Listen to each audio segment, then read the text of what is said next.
따뜻한 가족, 따뜻한 라디오. 라디오 서울에서 가정의 달을 더욱 특별하게 만들어드립니다.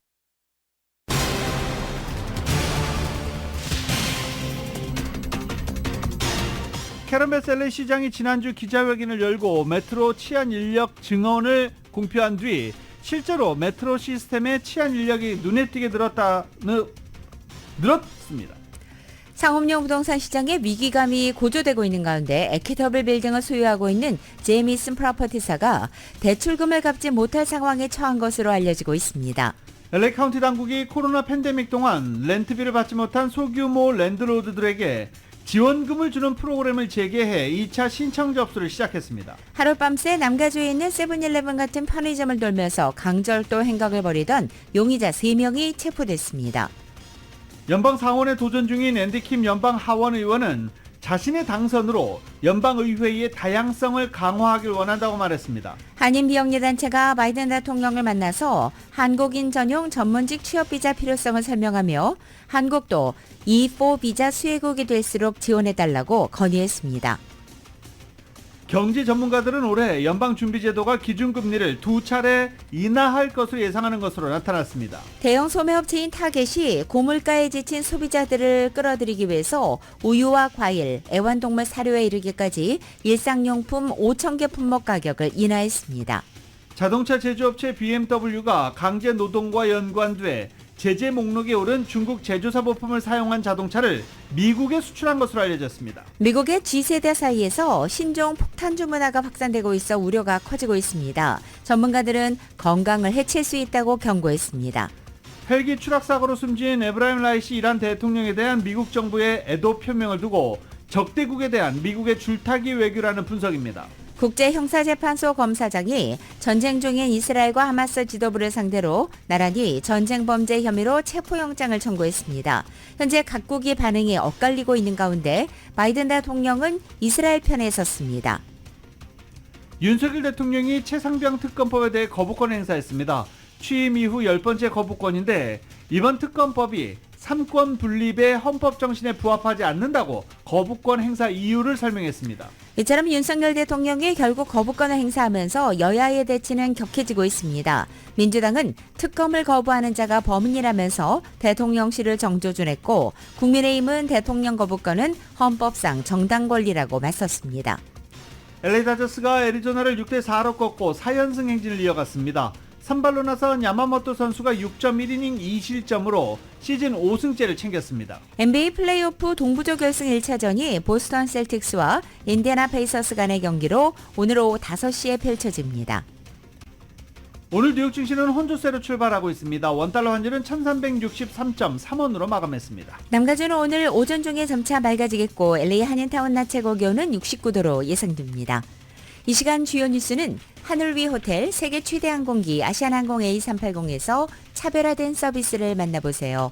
고국까지 편안하고 안전하게 모시는 아시아나항공 제공입니다. 여러분 안녕하십니까? 김윤정입니다. 안녕하십니까? 유지승입니다. 2024년 5월 21일 화요일 라디오 서울 모닝 뉴스 2부입니다.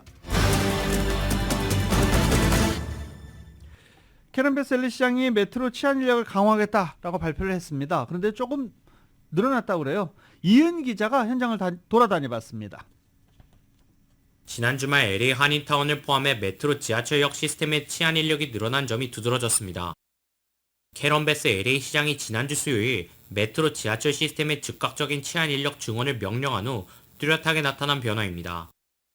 지난 주말 위셔와 웨스턴, 위셔와 버먼트, 메가더팍 등 타운 주변 메트로역과 지하철 안에는 메트로의 안전을 위해서 파견된 민간인 메트로 앰버서더 요원들이 늘어난 것이 실감됐습니다.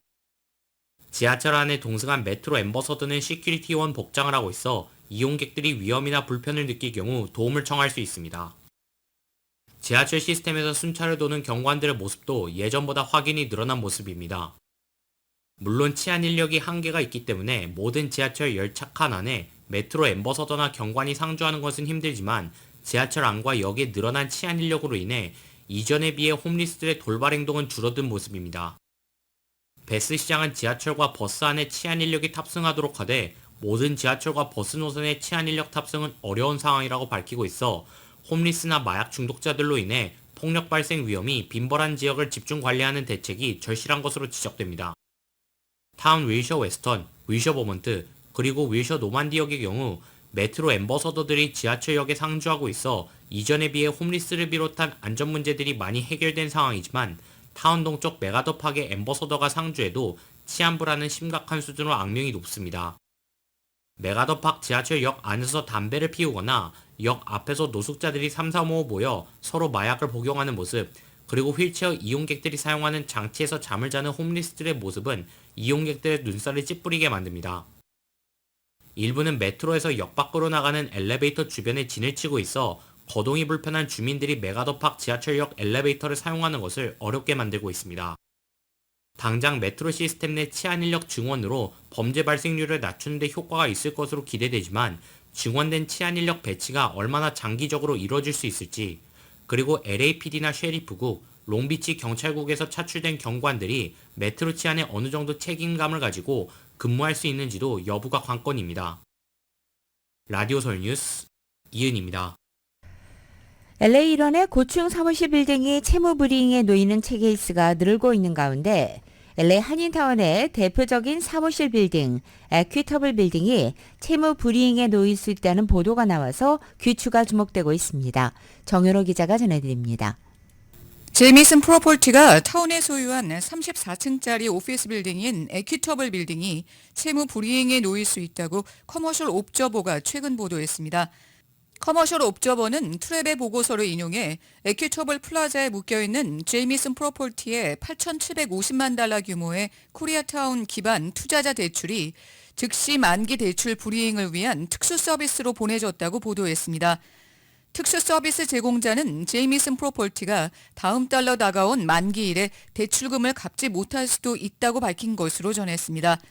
제이미슨의 대변인은 이에 대해서 만기에 특수 서비스 제공자에게 대출을 이전하는 것은 기존 CMBS 대출의 연장을 얻기 위해 필요한 절차적인 단계라며, 제이미슨은 지난 대출 기간 동안 항상 현금 흐름 자산에 대한 지불 의무를 충족해왔다고 밝힌 것으로 옵저버는 전했습니다. 에퀴터블 플라자는 LA에서 39번째로 높은 건물로 한인 변호사와 회계사 등 한인 전문인들이 몰려있는 LA의 랜드마크격인 오피스 빌딩이며 데이빗 리시 소유입니다. 팬데믹 이후에 사무실 공간을 축소하는 업체들이 늘어나면서 오피스 빌딩의 사무실 공실률이 높아진 가운데 트랩 보고서에 따르면 에퀴터블 플라자의 점유율은 2021년 67%에서 지난해에는 57%로 하락했습니다.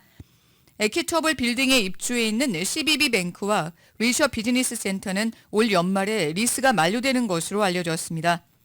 건물의 채무 서비스 적용 범위는 1.68에서 1.12로 떨어졌는데, 이 수치가 1.0 미만으로 떨어지면 부동산이 몰기지 페이먼을 충족하기에 충분한 수익을 내지 못하고 있음을 나타냅니다.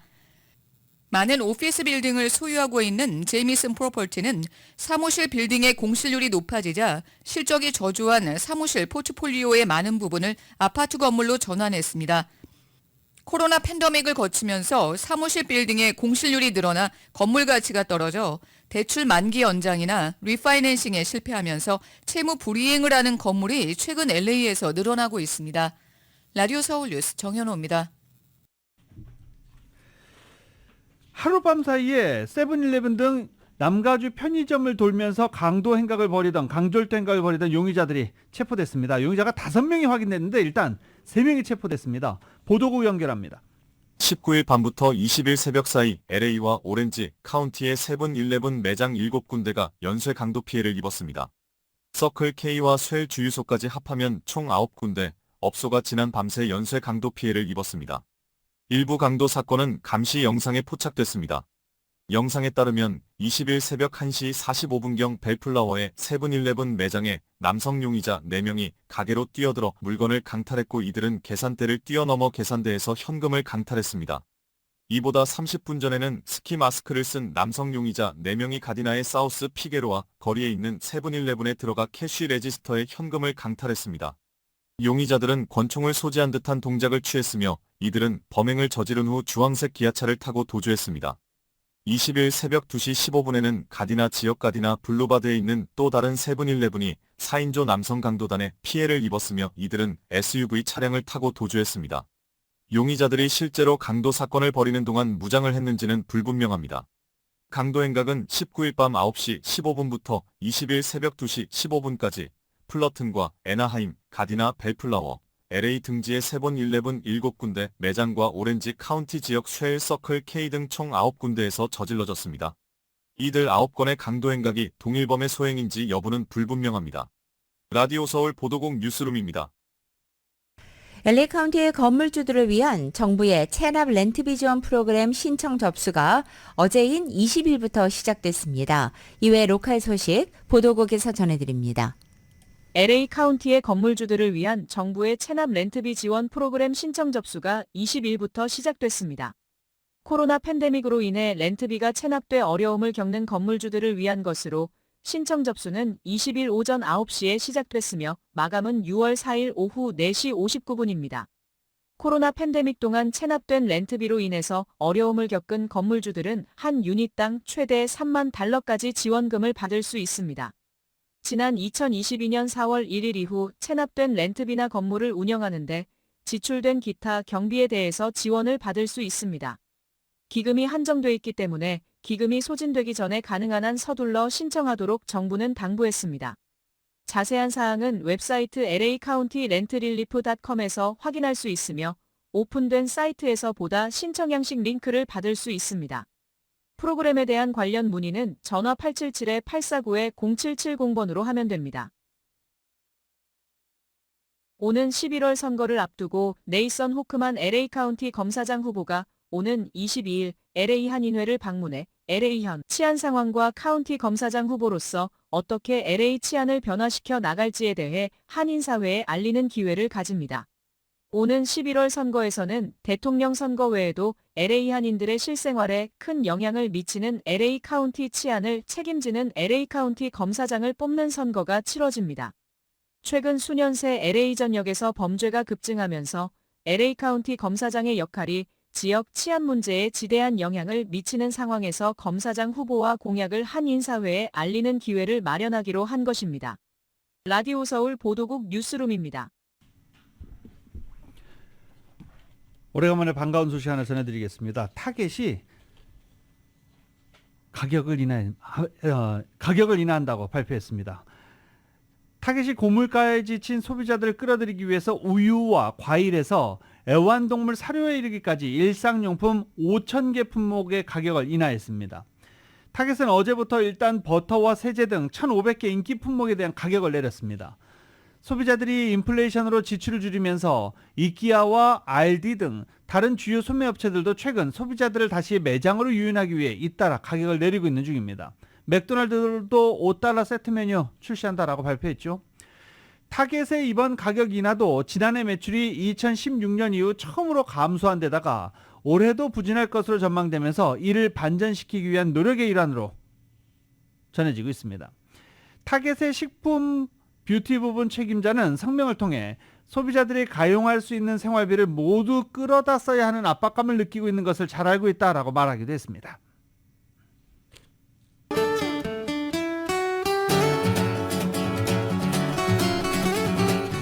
5월 21일 화요일 남겨주의 날씨입니다. 오늘은 어제와는 조금 다른 날씨 만날 수 있습니다. 오늘도 역시 이른 아침 출근길 대체로 흐린 하늘로 시작은 하고 있지만 그래도 오늘은 점심시간 이전부터 구름이 걷히기 시작하겠습니다.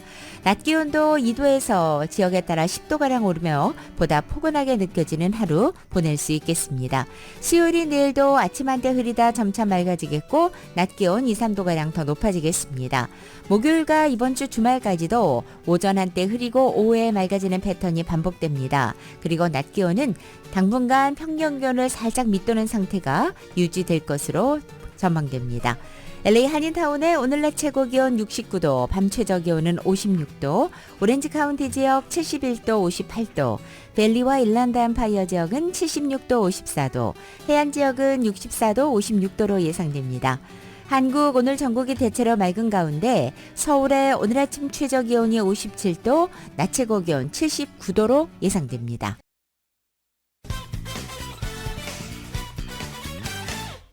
아시안 등을 대상으로 한 최소 7,300만 달러 이상 규모의 암호화폐 투자 사기가 발생해 이와 관련한 2명이 체포돼 연방검찰에 기소됐습니다. 이번 사기는 수년 전부터 크게 늘어난 이른바 돼지 도살 수법으로 이루어졌습니다. 이런 사기는 한인들도 타겟이 되고 있어서 한인 사회에 경종을 울리고 있는데 사기범들은 가짜 암호화폐 거래 플랫폼까지 동원해 한인들을 노리고 있는 것으로 나타났습니다. 연방검찰은 중국 국적자이자 템플시티에 거주하고 있는 38세 장이챙을 LA에서 체포했고 중국과 세인트 비츠 앤 네비스의 이중 국적자이자 중국, 캄보디아, 아랍에미레이트 등에서 거주해온 올해 41살 데런 리를 애틀란타 국제공항에서 체포해 캘리포니아로 이송했다고 밝혔습니다. 이들은 최소 7,300만 달러를 돈 세탁한 것으로 확인돼 자금 세탁 공모와 국제 자금 세탁 혐의로 기소됐다고 검찰은 설명했습니다. 이들은 또 다른 공모자들과 함께 일명 돼지도살이라고 불리는 암호화폐 투자 사기로 얻은 수익금을 세탁하는 국제 신디케이트를 관리해 왔었습니다. 하급 공모자들에게 미국 내 수십 개 유령 회사를 설립하게 한 뒤 이를 기반으로 은행 계좌를 개설하고 피해자들을 속여 이들 계좌로 돈을 송금하도록 했습니다. 이 돼지 도살 사기 수법은 피해자들과 신뢰 관계를 구축한 후 가해자들이 통제 가능한 허위 암호화폐 지갑 또는 웹사이트에 자산을 입금하도록 유도하는 방식입니다. 대부분 초기에 돈을 불려주고 점차 투자 규모를 높이게 한 후 가로채기 때문에 마치 돼지를 살찌게 한 뒤 도살해 많은 고기를 얻는 모양의 비유에 돼지 도살로 불리고 있습니다. 그동안 LA 시의회 개혁안의 일환으로 제기되어 온 시의원 의석수 확대 방안이 추진에 난항을 겪고 있는 것으로 알려졌습니다. 어제 지역 매체 LA이스트는 현재 15개인 시의회 의석수를 21개에서 25개까지 확대하는 방안이 당초 11월 선거에서 주민 발의안으로 상정될 예정이었지만 지지부진한 논의로 인해 사실상 무산될 가능성이 높다고 보도한 것입니다. 이 문제를 논의하기 위해서 정부개혁 특별위원회를 만들었던 LA시의회 폴 크래커리언 의장은 이 안건을 앞으로 구성할 시현장 개정위원회에 넘길 계획으로 알려져 있습니다. 현재 시의회 의석수 확대 옹호론자들은 현재 15명의 시의원이 400여만 명의 주민들을 대표하는 데 한계가 있다면서 의원 수를 늘려야 한다고 주장하고 있습니다. 반면 일부 LA 시의원들은 의석수가 늘어나 각 선거구가 현재보다 작아지게 되면 지역단체들이 더 많은 압력을 행사할 수 있다면서 반대 의견을 제기하고 있습니다. 한인 비영리단체가 바이든 대통령을 만나 한국인 전용 전문직 취업비자 필요성을 설명하고 한국도 E4, 이게 전문직 취업비자 E4 수혜국이 될 수 있도록 지원해 줄 것을 건의했다고 밝혔습니다. 미주 한인 이민사 박물관에 따르면 민주당 대의원으로 활동 중인 김민선 박물관장은 뉴저지주 어빙턴 소재 영화배우 마이클 더글라스 자택에서 열린 트라이스테이트 민주당 후원 만찬 행사에 참석해 바이든 대통령과 면담 시간을 가졌습니다. 김 관장은 이 자리에서 바이든 대통령에게 미주 한인 사회가 역이민과 미입국 비자 거부율 등으로 인해 점점 위축돼 가고 있다며 특히 한국 기업들이 미국 내 투자를 늘리고 싶어도 숙련공을 찾을 수 없어 어려운 실정이라면서 미국과 자유무역 협정을 체결하는 국가들에게 주어지는 E4 비자 혜택을 유일하게 한국만 받지 못해 현재 많은 한인 기업들이 심각한 구인난에 빠져 있다고 설명했습니다. 김 관장은 특히 한국 젊은이들이 미국 대학에서 학위를 취득한 뒤 그들의 재능으로 미국에 기여하고 싶어도 비자를 취득하지 못해 유능한 인재들이 어쩔 수 없이 미국을 떠나고 있다라며 바이든 대통령이 한국인들의 이런 위급한 상황을 살펴 한국도 E4 비자 수혜국이 될 수 있도록 지원해 줄 것을 건의드린다라고 말한 것으로 전해졌습니다. 이에 대해 바이든 대통령은 공감한다며 미국은 한인 기업들과 미국 내 한인 사회 발전을 위한 일을 우선적으로 할 것이고 상황을 살펴보고 연락을 하겠다라고 화답한 것으로 전해졌습니다. 이민사 박물관은 이와 관련 현재 바이든 행정부 관계자와 E4 비자와 관련해 연락을 취해 논의를 진행 중에 있다라고 설명했습니다.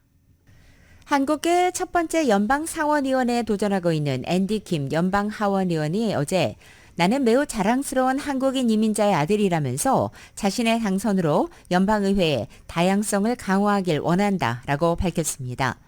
김 의원은 어제 온라인으로 진행된 기자회견에서 유전공학자였던 부친과 간호사였던 모친 사이에 이민 2세로 태어나서 미국의 공교육을 받으며 이 자리까지 오게 된 자신의 이력을 설명하며 이같이 밝힌 것입니다. 같은 민주당의 뉴저지주 상원의원인 밥 메넨데스가 술해 혐의로 작년에 기소되자 김 의원은 메넨데스의 자리에 출사표를 던졌고 첫 관문이자 본선 이상으로 힘든 당내 경선 승리가 아주 유력한 상황입니다. 배우 윤여정이 지난 17일부터 LA 아카데미 영화박물관에서 아카데미 회고록을 하고 있습니다. 회고전을 하고 있습니다. 윤여정은 이와 관련해서 한국 영화 위상이 높아져서 생긴 일이고 내가 참 운이 좋았다라고 말한 것으로 전해졌습니다. 윤여정의 50년 연기 인생을 조명하는 특별 상영 프로그램 윤여정을 열고 그의 대표작 8편 상영에 들어간 상태입니다. LA 아카데미 영화 박물관에서 이런 행사가 현재 진행 중입니다. 한국 영화사에서 대체할 수 없는 독보적인 배우 윤여정의 회고전을 통해 50여 년 동안 그가 빚어낸 놀라운 작품 기념하는 시리즈를 선보이게 돼 영광이다라고 아카데미 측은 밝히고 있습니다. 윤여정은 차기작 미국인 감독 앤드류 안이 메가폰을 잡는 영화에 6월부터 캐나다 밴쿠버에서 촬영에 들어간다라고 다음 일정도 공개했습니다. 고 이건희 삼성 선대회장이 소장했던 용문이 청화백자 항아리가 미국의 남부 지역을 대표하는 박물관 휴스턴 박물관에서 현지의 관람객과 만나게 됩니다. 한국의 국립중앙박물관 측은 어제 휴스턴 박물관의 캐롤라인 와이슬로 전시관 1층에 있는 한국시를 새로 단장해서 재기관했다고 밝힌 것입니다. 휴스턴 박물관은 7만여 점의 소장품을 보유한 미국 남부 최대 규모의 박물관입니다. 2019년 기준으로 연간 관람객 수는 약 125만 명으로 지난 2007년부터 한국시를 운영해왔습니다. 기존 한국실이 한국의 역사 문화를 주로 다뤘다면 새로운 공간에서는 조선시대에 집중하고 있습니다. 조선시대 의례와 신앙, 생활을 보여주는 각종 도자와 목가구, 연적과 벼류, 불상까지 모두 33건의 유물을 소개하게 됩니다. 특히 이건희 회장이 기증한 청화백자 항아리는 왕실을 상징하는 용문이가 돋보이는 도자 유물로서 국립중앙박물관 측은 휴스턴 한국실의 하이라이트라고 꼽았습니다. 한국실의 주요 유물은 2026년 3월까지 약 2년간 대여할 예정입니다. 박물관은 추후 대중 강연 등의 각종 행사를 열어서 한국 문화를 계속 현지에 소개한다는 예정입니다. 한인들에게도 잘 알려진 이 프라이빗 골프장 로스코요테스 컨트리클럽 측에 일방적인 월회비 인상 통보를 놓고 골프장 회원권을 갖고 있는 골퍼들의 불만이 거세지고 있다라고 소개해드린 바 있습니다. 이 한인 회원들이 대책 마련 그리고 향후 조치를 논의하기 위한 공청회를 소집해 대책위원회를 구성할 예정이어서 귀추가 주목됩니다. 골프장 운영에 대한 자문 역할을 하는 이사회 멤버로 참여하고 있는 이교식 옥타 LA 이사장은 한인 회원들이 골프장 관리회사의 일방적이고 비합리적인 월회비 인상 방침에 매우 분노하고 있고 오는 23일 공청회를 열고 대책을 논의할 것이다라고 밝혔습니다. 한인 골퍼들에 따르면 로스코요테스 골프장 관리를 맡고 있는 아메리칸 골프 코퍼레이션은 회원들이 매달 내야 하는 월 회비를 지난해 20%, 올해 13% 인상한 데 이어서 오는 7월 1일부터 또 33%를 인상하겠다고 통보해 한인 골퍼들의 반발을 불러일으키고 있습니다. 월 회비가 약 1,800달러가 되는 셈이다 라고 회원권을 갖고 있는 골퍼들은 이야기를 하고 있습니다. 한인 골퍼들은 회원들의 권리를 보호할 수 있는 한인대책위원회도 구성할 예정입니다. 미국의 G세대, 즉 1990년대 중반에서 2000년대 초반 출생자 사이에서 신종 폭탄주 문화가 확산하고 있습니다. CNN 방송은 보그 마시기란 무엇인가, 왜 이 유행은 위험한가라는 제목의 기사를 통해 미국 대학생들 사이에서 퍼지는 술 파티 문화를 조명한 것입니다. 보그란 필름이 끊기도록 맹렬히 마시는 술이라는 말의 약자로 증류주와 물, 향미료, 전해질 음료 등을 섞어서 무려 1갤런 크기의 용기에 담은 폭탄주를 말합니다. 요즘 대학가에서 인기를 끄는 낮 시간대 파티, 다티에서 보그를 주로 마시고 있습니다. 보고가 언제 처음 시작됐는지는 추적하기 어렵다고 CNN은 전했습니다. 다만 지난해 3월 매사추세츠 에머스트 캠퍼스의 학생 20여 명이 학교 인근 야외 파티에서 술을 마시다가 구급차로 이송되는 사건이 발생하며 이 보고가 헤드라인을 장식한 적이 있습니다. 이 같은 술 문화는 현재 대학가를 넘어서 고등학생들 사이에서도 퍼지는 것으로 나타나고 있습니다. 전문가들은 이 보그를 마시는 행동이 건강을 해칠 수 있다고 경고합니다. 애나 램프케 스탠퍼드대 정신과 중독의학 교수는 보그의 알코올 함량이 높아서 한 잔을 마시더라도 잠재적으로 생명을 위협하는 음주나 알코올 중독까지 이어질 수 있다고 지적했습니다. 그리고 보그에 더 위험한 것은 위험하고 일탄적인 행동을 하고 이것을 SNS에 퍼뜨려서 이것이 보통의 행동인 것처럼 만드는 것이라고 지적했습니다.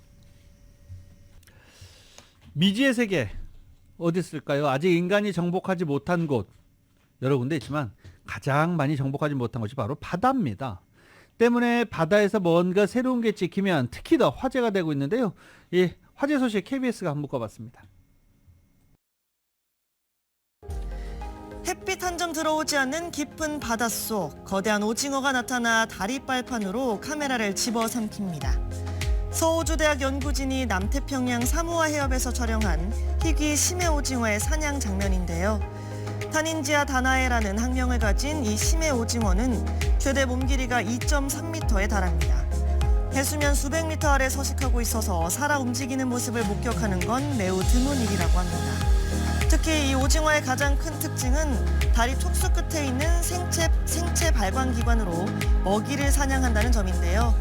연구진은 당시 이 희귀 심해 오징어가 관측용 카메라를 먹이로 착각한 까닭에 촉수에서 내뿜는 신비로운 성광을 포착할 수 있었다고 했습니다.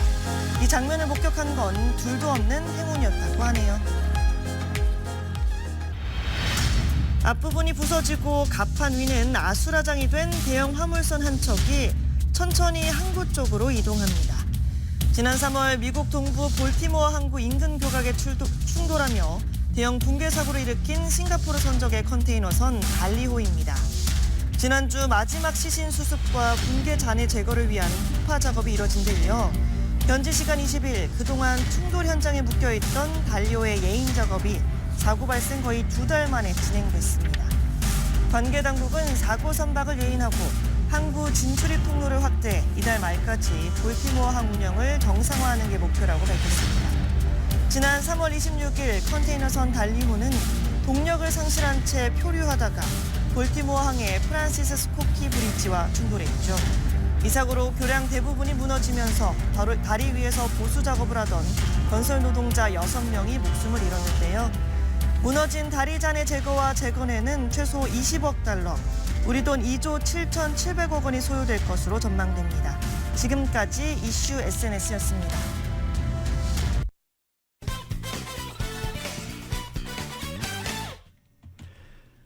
이란 대통령이 숨진 헬기 사고 원인으로 이란 내부는 물론 서방 전문가들 사이에서도 미국의 제재를 지목하는 의견이 나오고 있습니다. 미국은 말도 안 된다며 제재는 계속된다고 밝혔는데 중동 정세에 큰 변화는 없을 것으로 보이지만 불확실성은 여전합니다. YTN입니다. 이란 국영 매체는 헬기 추락 원인을 기술적 고장이라고 밝혔습니다. 사고 헬기는 미국산 벨 212로 40-50년 된 것으로 추정되는 노후 기종입니다. 이란 전 외무장관은 미국의 제재가 사고를 불러왔다고 비난했지만 미국은 말도 안 되는 주장이라며 제재는 계속된다고 일축했습니다. We will continue to hold Iran accountable for their destabilizing behaviors, for their support to terrorist networks like Hamas and Hezbollah and the Houthis. 라이시 대통령의 사망에도 미국과 이란의 관계는 당분간 큰 차이가 없을 것임을 보여주는 대목입니다. 이란 내부를 봐도 절대 권력자인 최고 지도자가 건재하고 주요 권력기구는 강경파가 장악해 변화 가능성은 제한적입니다. 입맛에 안 맞는 후보는 헌법수호위원회가 걸러내 다음 달 대선에 출마조차 할 수 없습니다. And so there wouldn't necessarily be any movement on the Iranian side towards change in policies in any substantial way. 이번 사고는 현재 85살인 최고 지도자 하메네이의 후계 구도에 미칠 파장이 더 크다는 관측입니다. 라이시 대통령의 사망으로 유력한 후계자는 하메네이의 둘째 아들 모스타바만 남았다는 분석이 지배적입니다. 하지만 이슬람 혁명으로 왕조를 몰아낸 지금의 이란에서 정권 세습은 정통성이 없다는 반발이 나올 수 있습니다. 때이른 대선과 후계 문제로 이란이 국내 문제에 집중하는 사이 중동 정세가 악화될 가능성도 거론됩니다. That provides maybe an opportunity to push back harder against Iran and its allies in the region like Hezbollah in Lebanon. 이란은 중동 지역 각종 무장단체의 후원국이라 이번 사고가 정세에 어떤 영향을 미칠지 각국이 주시하고 있습니다. YTN 김도훈입니다. 헬기 추락 사고로 숨진 에브라임 라이시 이란 대통령에 대한 미국 정부의 애도 표명을 두고 적대 국가에 대한 미국의 줄타기 외교라는 분석이 제기됐습니다. 뉴욕타임즈는 어제 미국 정부의 라이시 애도는 예민한 외교적 의식을 반영해 준다면서 지탄을 받았던 외국의 독재자들이 사망할 때마다 미국은 적절한 언사를 찾기 위해서 부심해왔다며 과거의 사례들을 조명하기도 했습니다. 어제 매슈 밀러 미 국무부 대변인 명의로 애도 성명이 나왔고 미국 내 강경파를 중심으로는 즉각적인 비판이 쏟아지기도 했습니다. 하지만 뉴욕타임즈는 밀러 대변인이 브리핑을 통해 구체적인 라이시의 악행을 열거하면서 라이시 대통령을 맹비난하는 것을 두고 미국 정부의 줄타기를 분명히 보여줬다고 평가했습니다. 슬퍼하는 상대 국가의 국민을 위해 애도를 표할 가능성과 또 진실을 말하고 미국의 원칙을 분명히 표현할 필요성 사이에서 균형을 맞췄다는 분석입니다.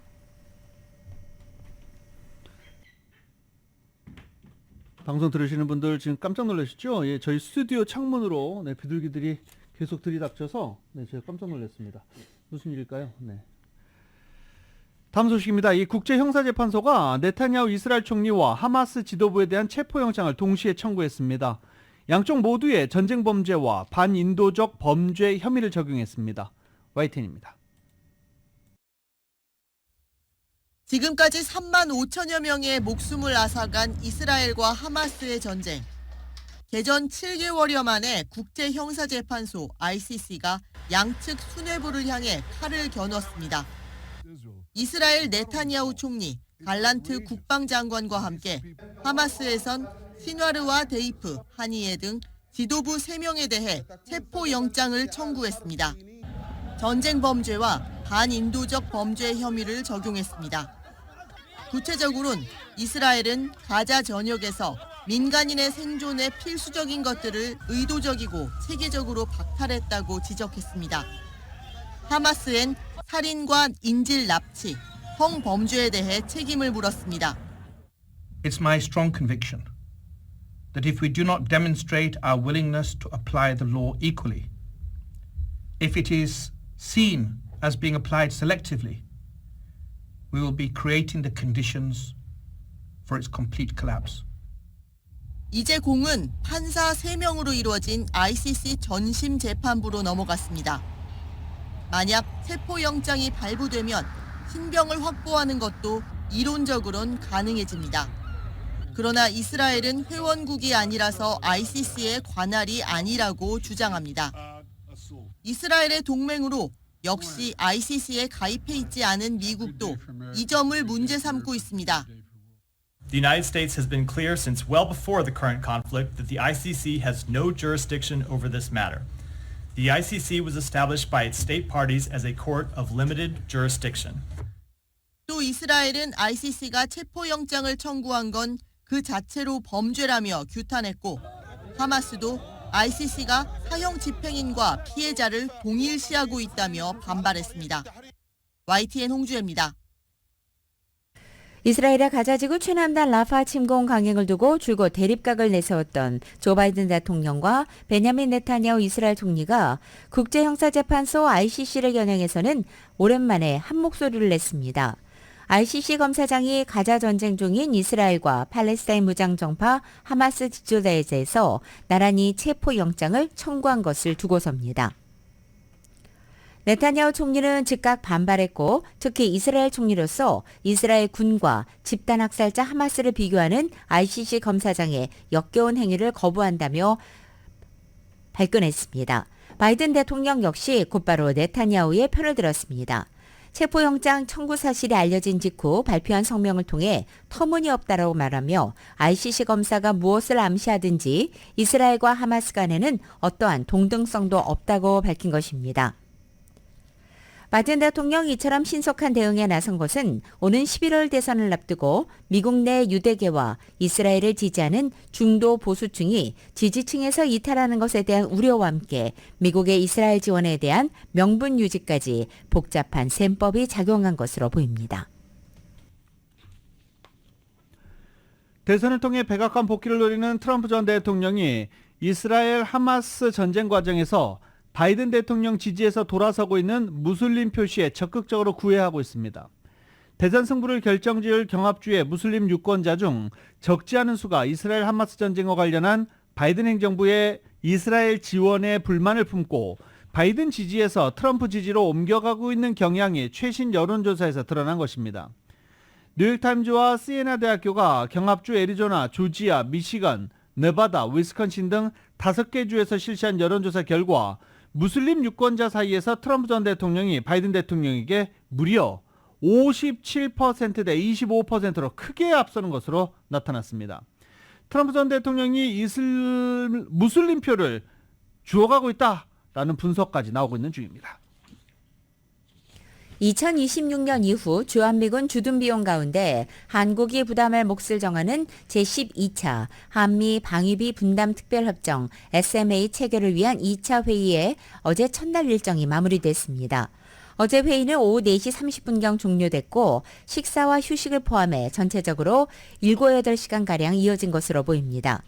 앞서 양측은 지난달 23일부터 25일까지 하와이 호놀룰루에서 1차 회의를 열고 서로의 기반 입장을 확인한 바 있습니다. 한 달 만에 열리는 이번 2차 회의에서는 분담금의 규모와 책정 기준까지의 쟁점과 관련해 본격적인 줄다리기가 진행될 것으로 관측됩니다.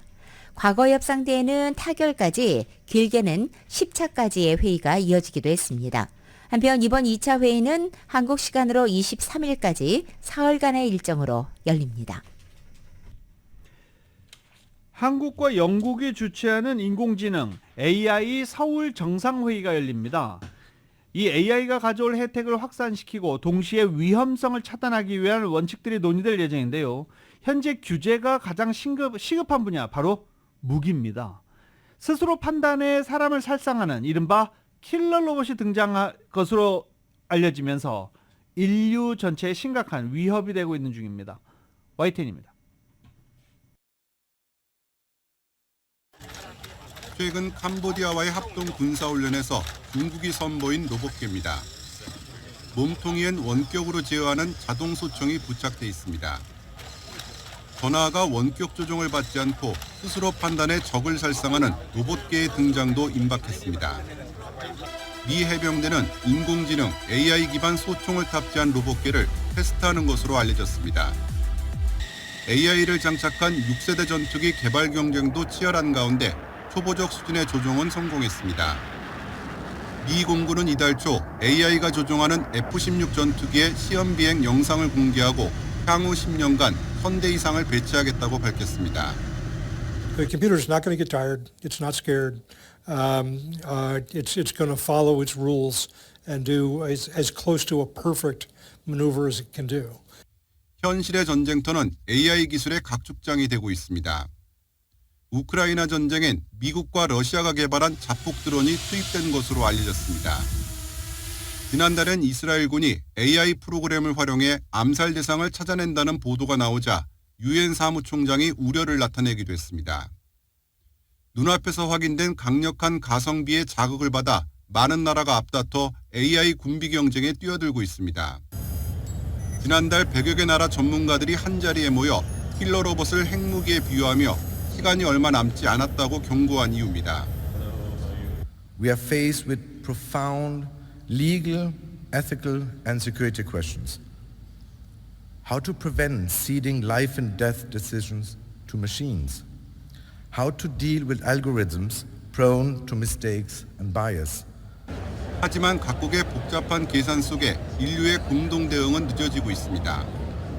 지난 3월 유엔 총회는 평화와 인권의 원칙을 강조한 최초의 AI 결의안을 만장일치로 채택했습니다.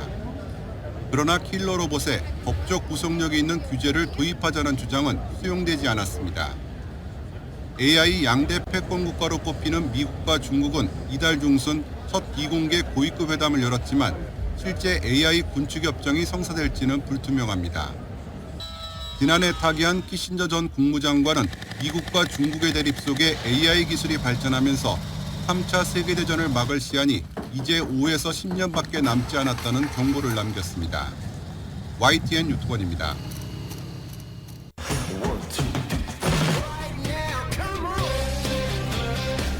라디오솔 모닝뉴스 스포츠 소식입니다. 스포츠 소식은 전문가가 추천하는 이민법과 가정법 전문 제인정 종합법률사무소 제공입니다. 어제 LA 다저스가 애리조나를 만나서 6대4로 승리를 거뒀습니다. 어제 1회에 오타니 선수가 번트를 대서 사람들이 깜짝 놀랐죠. 지금 타율 1위인 선수가 번트를 기습 번트였습니다. 그래서 결국 안타를 만들어냈죠. 어제 선발로 나선 야마모토 선수가 6.1이닝 2실점으로 승리 투수가 되면서 시즌 5승째를 기록했습니다. LA 인저스는 휴스턴과의 경기에서 9대7로 승리를 거뒀습니다. 휴스턴을?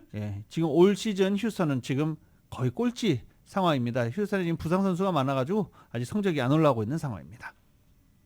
이 프리미어리그 진출 이후에 최고로 화려한 시즌을 보낸 울버햄턴의 황희찬 선수가 팬들의 환호 속에 귀국을 했습니다. 리그 12호 골 기록에 나쁘지 않았던 시즌이라면서 소감을 밝히기도 했습니다. KBS의 보도입니다. 클럽 감독 앞에서 터뜨린 리버풀전 선제골과 리그 4연패를 달성한 과르디올라 감독의 맨시티를 무너뜨린 결승골까지 황희찬은 시즌 13골을 기록하며 명장들에게 코리안 가이의 이름을 각인시켰습니다.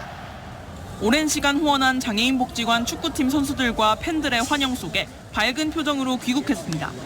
프리미어리그에서 12골 정도면 뭐 나쁘지 않았던 시즌이었다고 생각이 들고 더 잘하고 싶다라는 그런 동기부여를 얻게 되는 그런 시즌이었던 것 같아요. 수준급의 골 결정력으로 박지성을 넘어 한국인 프리미어리거 통산 득점 2위라는 기록까지 세운 황희찬. 우상에 대한 존경과 감사의 인사도 잊지 않았습니다. 일단은 그런 기록을 제가 넘을 수 있어서 너무너무 영광스럽고, 왜냐하면 박지성 선수는 제가 프리미어리그를 꿈꾸게 해주신 분이고, 또 시즌 끝나고도 너무 수고했다고 연락도 주셔가지고 더 기쁘고 더 영광스러웠던. 올림픽 진출 실패와 축구대표팀 임시사령탑 선임 등 어수선한 한국 축구의 분위기를 A매치 승리로 다잡겠다고 다짐했습니다. 김동훈 감독님은 제가 청소년 대표팀부터 같이 해서 잘 알고 계시는 분이고, 또 감독님이 잘 하실 수 있도록 또 제가 선수로서 당연히 최선을 다해서 선수로서의 모습을 보여드리고 싶고. 기분 좋게 시즌을 마무리한 황희찬은 다음 달 김도훈 임시감독 체제로 치를 월드컵 2차 예선 출격을 준비합니다. KBS 뉴스 김화영입니다. NBA 플레이오프 이제 각 컨퍼런스 결승전만 남은 상태입니다. 오늘 경기 시작되는데요. 오늘 일단 동부조 결승 1차전 펼쳐집니다. 보스턴 셀틱스와 인디애나 페이서스 간의 경기가 오늘 오후 5시에 시작됩니다. 이 경기는 ESPN을 통해서 생중계됩니다. 서부조 결승은 내일부터 시작됩니다.